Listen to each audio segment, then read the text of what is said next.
Se abre la puerta del misterio.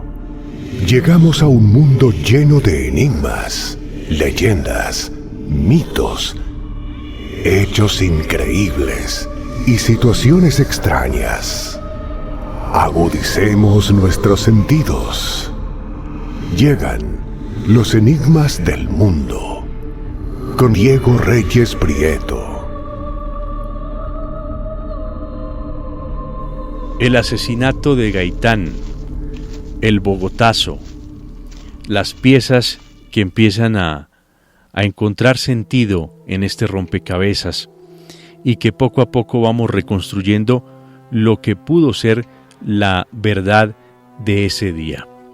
Roa Sierra fue el autor, de verdad, él, una persona que decían que tenía desórdenes mentales, que era resentido, ¿pudo haber matado a Gaitán? ¿Fue él o había alguien o una organización mucho más fuerte detrás de Roa Sierra? Esto nos lo va a responder nuestro invitado que se encuentra en los Estados Unidos. Quiero saludar al escritor norteamericano Servando González, un investigador avesado que ha hecho unos trabajos muy importantes en torno a su amada Cuba, porque él es exiliado cubano, pero ha vivido muchos años ya en los Estados Unidos, y en esa investigación de su amada Cuba y de una figura como la de Fidel Castro, se encontró con hechos del Bogotazo y de el asesinato de Jorge Eliezer Gaitán. Servando, lo saludo, escritor en los Estados Unidos, Servando González, gracias por atendernos. Muchas gracias, muy agradecido. Bueno, escritor norteamericano, nacido en Cuba. Muy bien, así como lo dije, usted nacido en Cuba, pero vive hace muchos años en los Estados Unidos. Y usted es autor de un libro que ha desatado mucha polémica y que me ha cautivado mucho en estas noches porque lo he venido leyendo. Se llama La CIA, Fidel Castro, el Bogotazo y el nuevo orden mundial. Un libro explosivo. Pero entonces cuando empecé, hace mucho tiempo, el primer libro que escribí fue un libro sobre Fidel Castro, que en inglés que le llamé The Secret of Fidel Castro, Deconstructing the Symbol. Pero entonces cuando empecé a trabajar en eso, llegué a una conclusión que para la historia reciente, donde hay un alto contenido de inteligencia y espionaje, las herramientas metodológicas de investigación y análisis del historiador no funcionan. Eso está todo aquí explicado en el prólogo de mi libro La CIA, Fidel Castro, el Bogotazo y el nuevo orden mundial. Empecé a estudiar seriamente todo lo que es inteligencia y espionaje y yo mismo me convertí en un analista de inteligencia. Sí, Servando, teniendo en cuenta lo que usted nos está relatando, ¿cuál es su visión? Esa visión particular que usted tiene y que desarrolla en su libro, esa visión del Bogotazo y de la muerte de Gaitán. La mayoría de los que han escrito sobre el Bogotazo y el asesinato de Gaitán han sido, uno, desinformadores profesionales, dos, periodistas que han copiado lo que dicen los desinformadores profesionales, y tercero, historiadores que han copiado lo que dicen los esos desinformadores profesionales. Desinformadores profesionales crearon lo que yo llamo los 4 mitos sobre el Bogotazo. Primer mito es que Roa Sierra asesinó a Gaitán. El segundo mito es que el asesinato desató unos disturbios espontáneos. Y la palabra clave aquí es espontáneo, que le llamaron al Bogotazo. Sí, el tercer mito es que los comunistas fueron culpables. Y el cuarto, que el Bogotazo fue un evento de la política nacional colombiana sin otras repercusiones internacionales. Entonces, el primero, Roa no asesinó a Gaitán. Roa no tenía instrucción militar, nunca había disparado un revólver, se compró como decimos en Cuba, un cachimbo viejo, un revólver malo. Cuando lo probó, el único que disparó fue un amigo de Roa, ni siquiera él disparó el revólver. Además, hay muchos individuos que dicen que había dos asesinos. Segunda, el que además el que le proporcionó el dinero a Roa para que se comprara el revólver fue Rafael del Pino Ciero, que era el que acompañaba a Fidel Castro cuando lo del Bogotazo. Y además está el hecho de lo que se llama el misterioso elegante, cuando Roa, momentos después que asesina a Gaitán, Roa está como en un estado así de incierto, medio, se refugia en una farmacia. Y había una turba allí que quería asesinar a Roa, bajaron las rejas, y entonces se apareció un individuo que Gabriel García Márquez, en su autobiografía Vivir para contarla, dice que él era muy joven, estaba ahí, y que en eso llega un individuo muy bien vestido, delgado, alto, con ojos saltones, que él llama el misterioso elegante, y ese individuo incita a la turba. Primero habla con la gente de la farmacia para que levanten la reja, y después incita a la turba para que maten a Roa Sierra.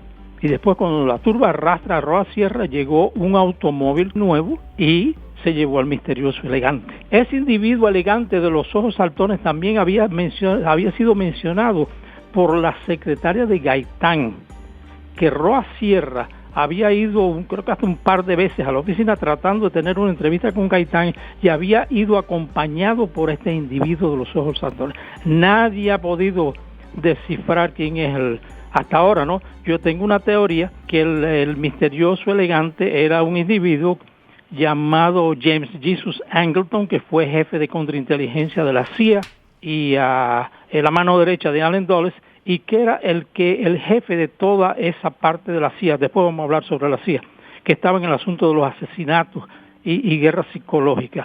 Y Angleton, la madre de Angleton era mexicana, porque el padre era un oficial del ejército norteamericano. Cuando la guerra se fue a México, se enamoró de una mexicana, nació Angleton, y Angleton, cuando era niño, hablaba en español con su abuela. Por lo tanto, Angleton por lo menos hablaba español, o sea que hay varias cosas. Y hay posibilidades, porque Angleton se desaparece, hay posibilidades que haya sido él. Bueno, entonces, Roa Sierra definitivamente no asesinó a Gaitán. Ahora, se sabe que Roa Sierra, días antes o semanas antes, había estado visitando un astrólogo o palmista alemán, el famoso Johann Umland-Gerd, y que una vez que vino de una de esas sesiones con el palmista, que no le pagaba, el palmista le daba dinero, él le pagaba a él. Entonces, y dijo que se sentía como si le estuvieran fritando palomitas de maíz en la cabeza. Pero qué interesante lo que nos cuenta nuestro invitado Servando González, porque recuerden a los que nos escuchan, a nuestros oyentes, que aquí en nuestro programa hemos hablado sobre el síndrome de La Habana y cómo con radiación se atacan los cerebros humanos, y esto le ha ocurrido a varias delegaciones, principalmente de los Estados Unidos, y hemos hablado de que esto ha sido armas rusas y cubanas que atacan delegaciones norteamericanas, pero mucho cuidado, porque estas técnicas también han sido usadas por la CIA. Usted no me dejará mentir, Servando. Es interesante porque desde el 1942-43 la OSS, que fue la Oficina de Servicios Estratégicos, que fue el predecesor de la CIA, había empezado a trabajar en proyectos de control mental, que los nazis también habían trabajado en eso. Y después, esa gente, casi todos los SS o de la OSS pasaron a ser miembros de la CIA, casi todos ellos eran banqueros de Wall Street, muy interesante. Y entonces la CIA empezó a trabajar en una cosa muy secreta que le llamaban MK Ultra, que era estudios sobre control mental. En mi opinión, Roa Sierra fue un caso inicial de lo que se llama un candidato de la Manchuria. Le hacen un trabajo mental, los condicionan mentalmente para que cuando oigan una frase o un sonido, cometan un asesinato, e inmediatamente después se les limpia la memoria y no saben lo que hicieron. Se les borra totalmente. En el caso de Roa, como es también el caso de Oswald, el que supuestamente asesinó a Kennedy, y de Sirhan, que fue el que supuestamente asesinó a Robert Kennedy, el proceso fue distinto. Es que la persona crea que va a cometer el asesinato. Cuando Roa Sierra sale de la farmacia, hay dos personas colombianos que están allí. Uno dice, pero este no fue, y el otro le dice, oye, no, cállate, que te van a asesinar a ti también. O sea que ya eso, hubo quien lo sospechó en ese momento. ¿Pero hay algún testimonio de alguien que haya visto quién fue el que disparó realmente a Gaitán? Bueno, eso es muy discutible. Hay quien vio, pero se vio la mano, se vio el revólver, pero no, eso es muy... Hay muchas versiones. Él no pudo con ese revólver. Además es interesante, nunca se supo la autopsia qué calibre fueron. A Roa creo que le dieron 4 disparos. Entonces, nunca se supo el calibre de las balas, porque el revólver que era calibre 38, 32, era un revólver malo, lo que sea, y los que yo creo que hay posibilidades de que hayan cometido el asesinato, que fueron a Fidel Castro y su amigo Rafael del Pino. Ellos, el arma típica que usaban era la pistola calibre 45. Entonces usted asegura que Fidel Castro, muy joven, que estaba aquí en Bogotá, y Del Pino estaban precisamente en la capital colombiana, no para hacer un congreso comunista, como nos han dicho, sino para asesinar a Gaitán. Ya Castro había asesinado a 2 personas en Cuba, en la universidad. Él era un gángster en la universidad, y por eso fue que se hizo notar que descubrieron quién era en la embajada americana. De eso hay evidencia escrita. Fidel Castro tenía una obsesión con el magnicidio. Él trató de asesinar como a 20 presidentes distintos, algunos que eran gente reaccionaria, pero otros no, otros eran presidentes elegidos por democráticos. Increíble. Y después del asesinato, después de que Gaitán recibe esos impactos de bala y muere, después de ser trasladado a una clínica y muere allí, sucede que Bogotá, la gente dolida por ese asesinato se vuelca a las calles y hacen destrozos, hacen desmanes, se toman las emisoras, se toman las ferreterías, sacan las armas de allí y empiezan una guerra civil, en Colombia. Pero lo que usted dice que es que estas revueltas que hoy conocemos como el Bogotazo, pues no fueron espontáneas, sino que esto fue premeditado y que fue planeado, orquestado así. Bueno, el segundo mito es que el asesinato de Gaitán desató una rebelión espontánea. Eso es totalmente falso. Los individuos que estaban quemando los edificios, había materias inflamables, gasolina, petróleo en los lugares que ellos destruyeron los edificios. Entonces, eso es una cosa preparada. Además, si uno estudia el Bogotazo, hay un manual de subversión y guerra psicológica de la OSS, la toma de las estaciones de radio. Hay un manual que parece sacada del manual de operaciones de guerra psicológica de la OSS. Los de los francotiradores que al principio decían que eran los curas porque tiraban desde el campanario de las iglesias, pero el francotirador no es agarrar un fusil cualquiera, es una técnica que hay que aprender. Cualquier fusil no sirve para francotirador.